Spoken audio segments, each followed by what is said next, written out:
यदि किसी के हड्डी या मांसपेशी में कोई गांठ या ट्यूमर है तो क्या हम उसे बिना बायोप्सी के भी ऑपरेट कर सकते हैं या बायोप्सी करनी ज़रूरी है?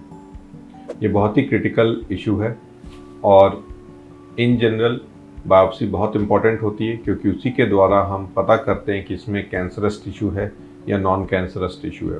क्योंकि जो ऑपरेशन होते हैं वो दोनों के ऑपरेशन अलग होते हैं।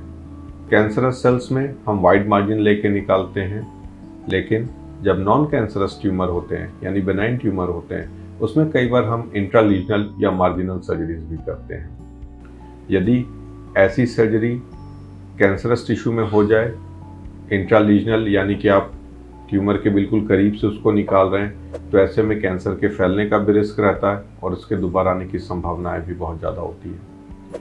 तो इसलिए बहुत इम्पॉर्टेंट है कि अगर कहीं पे किसी कोई लंप या स्वेलिंग है तो वो स्पेशलिस्ट से मिले और इसकी डिटेल जांच कराए और बायोप्सी के बाद ही आगे इलाज शुरू करें। बिना बायोप्सी के डायरेक्ट इलाज करने से कई बार देखा गया है, जो मैं पेशेंट्स में देखता हूँ, कि कैंसर के भी टिश्यूज़ को लोग गलत तरीके से छेड़ देते हैं और फिर ये बीमारी आगे फैल जाती है और दूसरी सर्जरी पहले से भी कहीं बड़ी सर्जरी हो जाती है। तो इसे कभी भी बिना बायोप्सी के नहीं छेड़ना चाहिए और स्पेशलिस्ट से मिल करके ही इसका सॉल्यूशन या ट्रीटमेंट करना चाहिए। Thank you.